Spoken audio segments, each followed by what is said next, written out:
어느 계절에는 많이 나고 어느 계절에는 또 많이 안 나고 식재료가 그렇게 수급이 일정치 않다는 거죠. 그러다 보면 어떤 생각을 하게 되냐면 이걸 저장을 해야겠다. 그래서 생겨나는 게 저장식품입니다. 우리나라는 저장식품이 굉장히 많이 발달을 해 있어요. 그죠? 열대지방 사람들은 별로 저장 안 해요. 왜냐하면 늘 나가면 있거든요. 나가면 과일이 그냥 다 열려 있어요. 여기 따먹으면 되잖아요. 뭐하러 저장을 하겠어요? 우리는 사계절이라는 그 특징, 기후적인 특징을 갖고 있기 때문에 저장 음식이 굉장히 많이 발달이 되어 있습니다. 식문화 차원에서 보면은 다양성이라는 굉장히 중요한 것을 하나 가지고 있는 셈이죠. 그런데 이제 단점 얘기로 돌아가서 그 저장식품 중에서도 우리나라의 발효식품이 굉장히 많이 발전이 되어 있어요. 발효식품 하면 뭐 떠오르세요?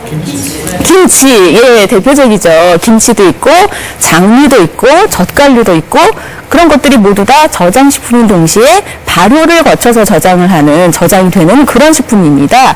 자, 근데 그렇다면 발효식품은 우리나라 사람들만 먹었느냐? 그렇진 않아요. 예, 세계적으로 다 발효식품을 먹습니다.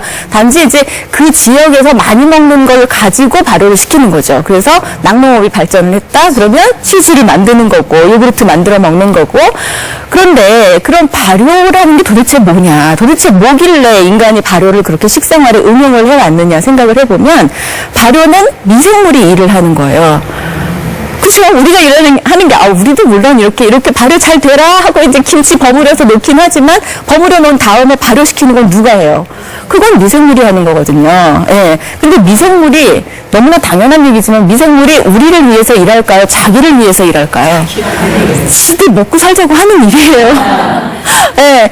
이거 열심히 발효시켜갖고 요구르트 만들어서 유산균 많이 만들어서 우리 이금희 아나운서 장 편안하게 해줘야지. 이렇게 안 해요.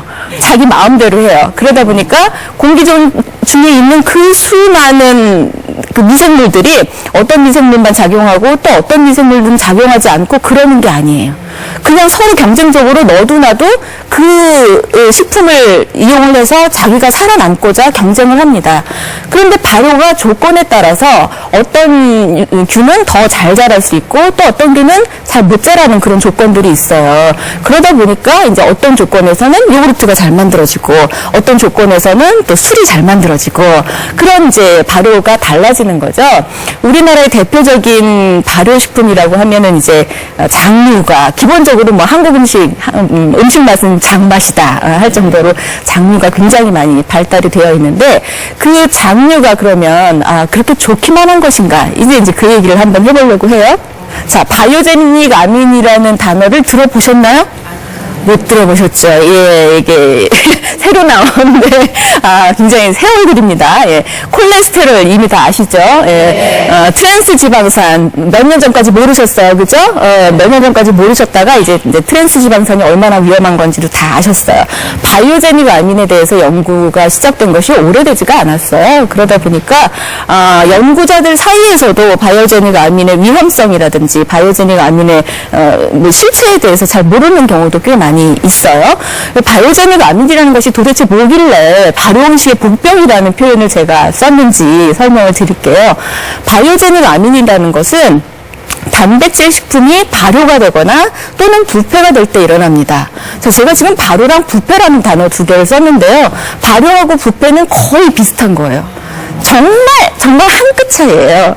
예, 미생물이 똑같이 작용을 하거든요. 단백질에 미생물이 작용을 했는데 그 결과물을 인간이 먹을 수 있으면 발효예요.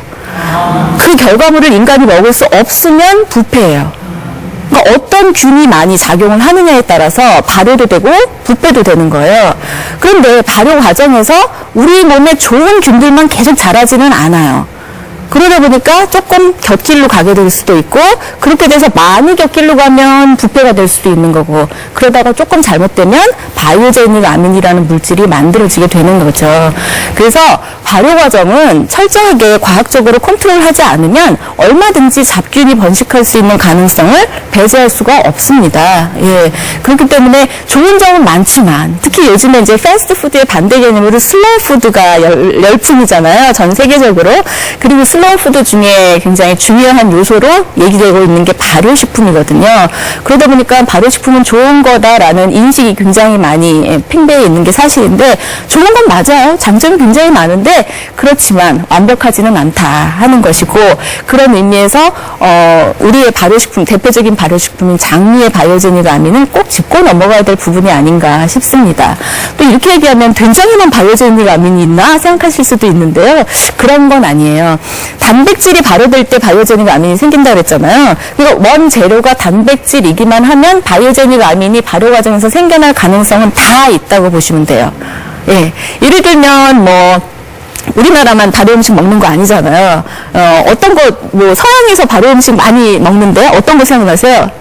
치즈, 대표적으로 치즈가 생각나시잖아요. 근데 그 치즈가 예전에는 서양 사람들은 이제 치즈 없으면 못 살아요. 우린 김치 없으면 못 살죠. 똑같은 거예요. 그게 원래 이렇게 발효된 음식들은 약간의 중독성이 있어요. 그래서 계속 먹고 싶어져요. 그러다 보니까 서양 사람들은 치즈를 굉장히 좋아해요. 그런데 1960년대에 갑자기 치즈를 먹고 사람들이 편두통이 심해진다거나 혈압이 높아진다거나 그런 부작용 사례가 이렇게 보고가 됐어요. 그래서 이게 왜 이러지 하고 이제 연구를 해본 결과 치즈가 발효가 잘못돼서 그 안에 티라민이라고 하는 바이오제닉 아민이 많이 생겼더라. 그래서 이 바이오제닉 아민이 두통도 유발을 하고 또 혈압도 올린 것이다. 이런 결론이 났습니다. 그럼 그런 결론이 났으니 그럼 치즈 먹지 말자 이랬겠어요? 그게 아니죠. 치즈를 보다 건강하게 먹을 방법을 생각해냈죠. 그래서 잡균이 번식하지 않으려면 그럼 어떻게 해야 되느냐. 원재료를 어떻게 살균을 해야 되고 그리고 몇 도씨에서 어떻게 보관을 해야 하며 그리고 어떤 균을 스타터로 사용할 것인가 발효를 할 때 이건 이제 물론 대규모로 할 때 얘기입니다. 가정에서는 좀 다르겠죠. 그런 식으로 해서 보다 건강에 좋은 음식, 좋은 치즈를 만들기 위해서 많은 노력을 했고 그 결과로 바이오제닉 아민 함량이 굉장히 낮은 좀 보다 더 건강한 치즈를 만들 수가 있었다고 합니다. 근데 이제 우리는 아직까지 사실 몇 년 전까지도 그거에 대해서 별로 생각을 안 하고 있었어요. 근데 보니까 치즈도 그러면 단백질이 많은 콩을 가지고 발효시킨 우리의 된장도 가능성이 있겠죠. 그래서 연구를 해봤어요. 그랬더니 역시나 바이오제닉 아민이 들어있습니다. 네. 그래서 발효 음식의 복병 바이오제닉 아민이 된 거고 특히 우리 음식 중에서는 장류 중에서 된장에 많이 들어있어요. 간장이나 고추장에도 약간씩 들어있고요. 된장에 가장 많이 들어있는데 이유가 뭐냐면 메주 함량이 제일 많잖아요. 된장에. 그만큼 단백질 함량이 높기 때문에 바이오제닉 아민도 많이 들어있습니다. 그러면 지금 당장 집에 가서 된장을 버리란 얘기냐 하면 그건 아니에요. 그렇게 하시란 얘기는 아닌데 된장이 발효되는 과정에서 잡균이 번식할 가능성이 굉장히 높다는 과학적인 연구 결과가 있다라고 하면 그러면 우리가 이제부터는 그냥 무조건 그게 전통이니까 그렇게 하자가 아니라 이제부터는 지금의 위생 기준에 맞춰서 조금 더 위생적으로 조금 더 건강한 된장을 장류를 그렇게 만들어 먹는 것이 더 좋지 않겠느냐. 저는 그렇게 생각을 하고요. 그런 의미에서 이제 어떻게 보면 충격적일 수도 있는 바이오제닉 아민이라는 새로운 용어를 오늘 설명을 드렸습니다. 그러니까 발효 음식이 나쁘다도 아니에요. 예, 발효 음식은 장점을 많이 가지고 있어요. 그렇지만 발효되는 과정에서 생겨나는 나쁜 물질, 바이오제닉 아민의 함량을 좀 줄이는 노력이 필요하다는 거죠. 그럼 그 발효 음식을 건강하게 먹기 위해서는 도대체 어떻게 해야 되느냐. 바이오제닉 아민을 줄이는 방법이 있어요. 근데 아직까지 연구가 완전히 이루어졌다고 볼 수는 없지만 바이오제닉 아민 함량을 줄이는 연구가 지금 계속 이루어지고 있고요. 또 정부 차원에서도 바이오제닉 아민 저감화를 위한 사업도 진행을 하고 있습니다. 이게 뭐냐면 여러분 혹시 감자튀김에 발암물질 들어있다 이런 거 보신 적 있으세요? 예, 감자튀김에 발암물질 들어있어요. 근데 감자튀김 먹으면 그럼 안 걸려 당장 죽는 거냐? 그건 아니죠. 감자튀김에는 아크릴아마이드라는 발암물질이 있습니다. 또 식용유, 기름 안에는 또 발암물질이 들어있어요. 예, 벤조피렌 같은 거 들어있어요. 근데 이런 것들이 지금 당장 먹고 죽는 건 아니지만 우리가 꾸준히 먹기에는 찜찜한 구석이 분명히 있는 거니까 이렇게 식품을 가공하는 과정에서 생겨나는 의도적이지는 않지만 생겨날 수 있는 이런 유해물질들을 저감화시키기 위해서 정부 차원에서 이렇게 지원을 많이 해요. 그래서 그런 연구를 하고 사업을 할 수 있도록 그렇게 저감화시켜야 될 필요가 있는 유해물질로 선정된 게 바로 바이오제닉 아민이에요. 그러니까 바이오제닉 아민은 어떻게 하면 줄일 수 있느냐 하는 것이 그런 연구 결과로 이제 밝혀졌다고 볼 수가 있는데요. 일단 저온 발효시키는 것이 굉장히 중요해요. 저온 발효. 근데 앞서서 제가 이제 된장 얘기를 굉장히 많이 했는데 된장 말고도 사실 단백질이 많이 들어있어서 발효 과정에서 바이오제닉 아민이 생길 수 있는 게 또 있어요. 젓갈류가 좀 그래요.